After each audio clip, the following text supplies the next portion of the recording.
To read my speech now. All right. Inspirational. Everybody, speech. Everybody be quiet. It's Abrissa's time to shine. all your life, you have been told the things you cannot do. All your life, they will say you're not good enough, or strong enough, or talented enough. Yeah! They will say you're the wrong height, Yeah! or the wrong weight, Yeah! or the wrong type to play Oh yeah! this, That's right! this. Keep They will going! tell you no, Oh yeah! 1,000 times no. What would they say Until all the no's become meaningless. You're recording this, right, All Anti? your Yes. life, Okay. they will tell you no, quite firmly and very quickly. And you You're the champion! tell We are them, the champion! yes.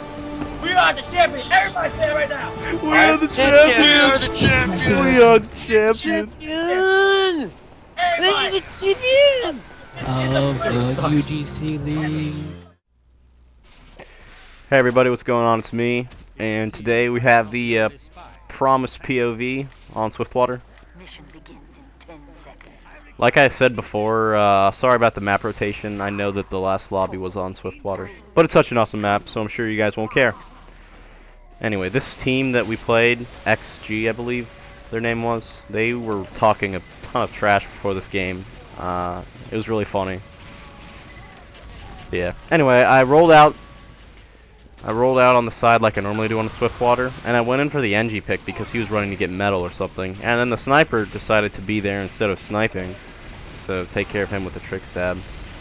And then I go for the heavy, and he turns around right at me and looks at me right when I'm about to stab, but I get away. Kind of lucky, but whoa, frame rate just dropped like crazy. Anyway, my team's using a bunch of communication right now. We're all on Skype, and so we were relaying different things that had happened.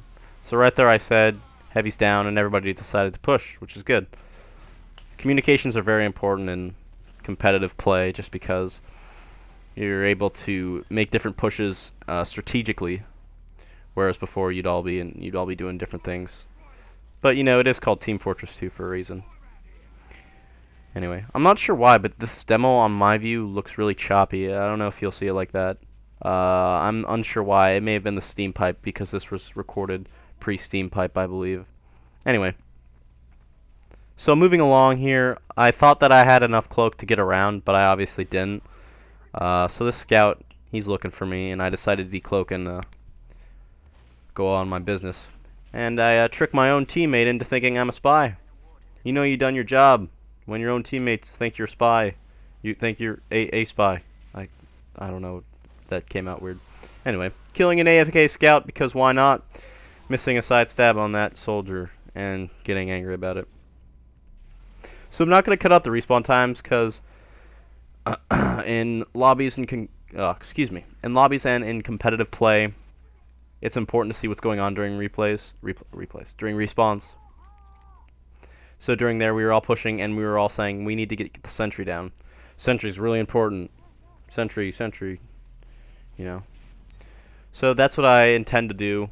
I can't remember if I go for it this life or not, but it eventually goes down. Spoiler alert. Yeah, that's weird. I'm getting weird frame rate lag sometimes. I don't know if it's my fraps or, but yeah. So going up here, trying to annoy people. Miss the sniper completely. That is embarrassing. I would cut that out, but I feel like I'd be lying to you. Anyway. Yeah, for some reason on this server, I don't know if this is with most servers, but we could see where all their teammates were. I don't know if that's just a weird phenomena or... I don't even know if that'd be a good word to describe it as. Anyway. Going out of teleporters the wrong way. For the win. But yeah, S-Spy, it's really good to take opposite routes. Well, not opposite routes. It's good to take routes that nobody takes, or routes that are less commonly taken. It makes you more sneaky. It increases your sneak. Trust me, I've played Skyrim before for like 30 minutes. Anyway, moving in here to try and get a pick. And I see this heavy kind of just, you know, being there. And this pyro's kind of like, what? What are you doing? I don't know. So then I just decided to leave because they don't have good food there, and I'm hungry. I thought the little fire extinguisher thing on the ground there was metal, and it wasn't. So, yep. And as a spy, I always like to be way ahead of my team. It's good to be pushing the cart because you're such a versatile class. But when your whole team's on the cart and doing well, I like to be ahead, and I like to be behind enemy lines.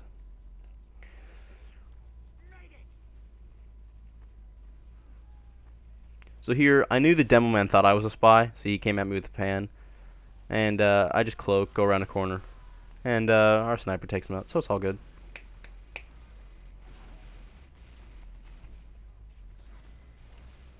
But it's always good to be classes that would actually be doing the thing you're doing. So if you're standing far back, like right here, it'd generally be good disguised as a sniper, but I wasn't planning on staying around there, I was planning on moving in. And it turns out in my favor. Except for, you know, getting killed at the end.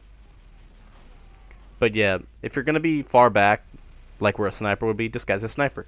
If you're going to be pushing up and, you know, doing things that a power class would do, disguise as a power class. It's important to rotate disguises as well. Don't stay on one disguise unless you're in a pub, because it doesn't really matter. So anyway, moving in, trying to get a few picks to let our team push up through and win. But they have it on pretty good lockdown. So I move in, I see this heavy, and it's good to not look at people when you're going in to stab them. Try and keep them in your sights, but don't look directly at them, because that really gives you away.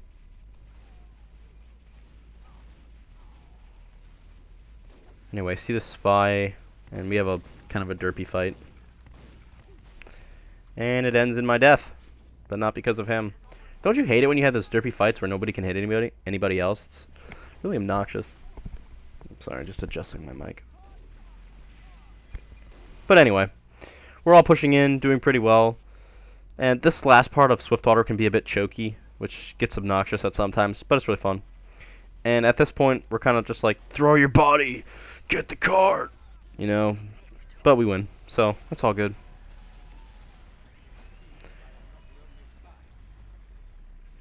Now, with competitive play, there's this thing called stopwatch, and any of you who lobby at all will know what it is.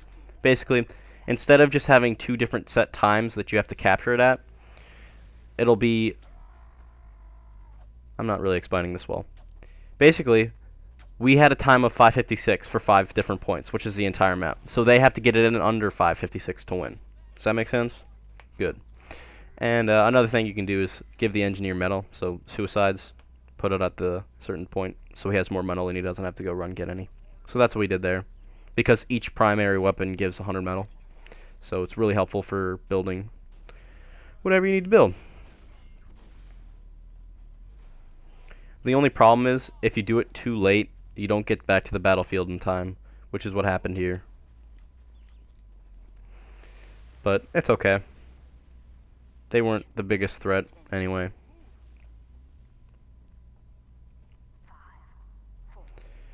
So, with the stopwatch, if you're on payload race, if you're on standard payload, one person or one team have to win in a certain amount of time, like I said, but you only get one shot at it. There's only 2 rounds of payload race. Or payload, excuse me, I can't talk today. I don't know what it is. It's weird. I don't know. But anyway, just camping right here. Spawn camping is a legitimate tactic. It's a good way to get your first disguise as a Your Eternal Reward spy, and it's a good way to get picks. So, I saw the sniper chilling out in that window, and that's why I thought this would be a good place to disguise, and it turned out that it was. So right here, I have no idea what those people were doing, and I don't think they had sound on, because they didn't hear. But you know what? Take what they give you. Anyway, coming back here to get some health and refill on ammo, and then going to go back into it. Once again, taking alternative routes, and failing. Anyway, that log can be a bit sketchy on Swiftwater.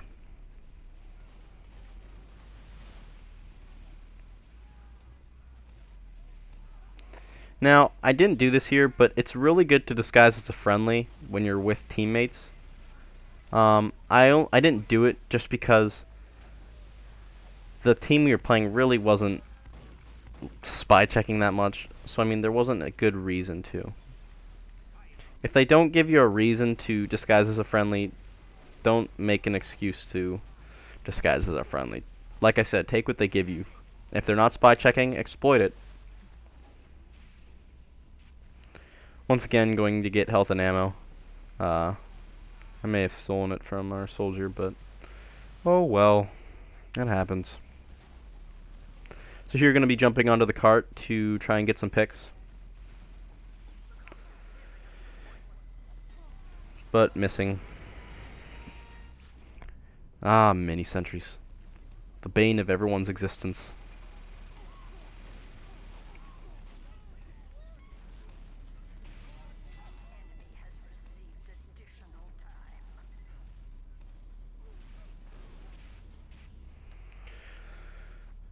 So here I switched to Dead Ringer, I believe, because it was being, it was the obvious choice. If you're trying to install a fear of spies, of a spy in a competitive game, it's better to run Dead Ringer. You want to make them scared, making them always spy check and not focusing on their objective. That's the goal when you're using the Dead Ringer. So I stopped going for picks just because we really didn't need to. What I was attempting to do was get everybody scared. And I got a medic pick, so, you know, it's all good. Medic picks are... I don't know what that engineer was doing. He kind of spy checked me once and then got bored. He probably had his FOV really low.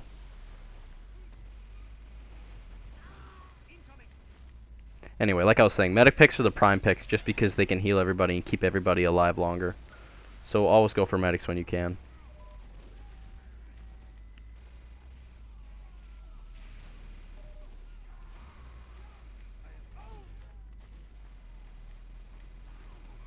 So here, trying to push back with the Dead Ringer. It's much harder to do with the Dead Ringer because you have much less cloak and it makes a really obnoxiously loud sound. But I managed to do it. It's always good to call medic, but it's never good to miss stabs. I was going for not an overhead stab, but just attempting to get around him. And here I lure him up. I see him coming up, and then I miss the 2 shots, but it happens. You know, just don't give up. Just keep them on a wild goose chase. And even if I did die there, which obviously I didn't, it wouldn't have been the biggest deal because I had kept that sniper from his objective for a pretty decent amount of time. Oh, and the demo's being stupid. Don't you hate it when you get lit on fire in a demo and then you're permanently on fire? Well, that's what's happening, except for with Girardi. Wonderful. 2 fail stabs. I felt like those should have hit, but that's all good. And don't worry, I'm not actually Girardi'd, it's just that demo glitch I was talking about.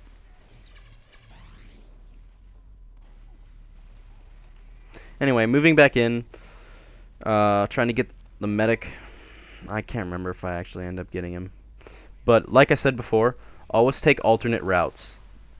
And always disguise as a teammate that could potentially be there. So spy in that case could be there. It's a disguise that would work. And if they fall for it and believe it, props to you. If not, try again. So get the corner stab on the NG. This is good. Disguising as scout and trying to call for medic because my disguise has low health. And that's always a good thing to do.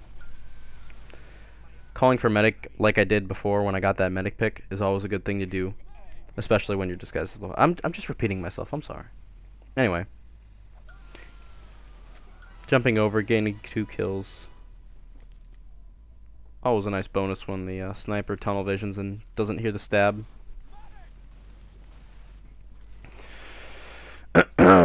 Excuse me. I need to shut this door. Hold on a second.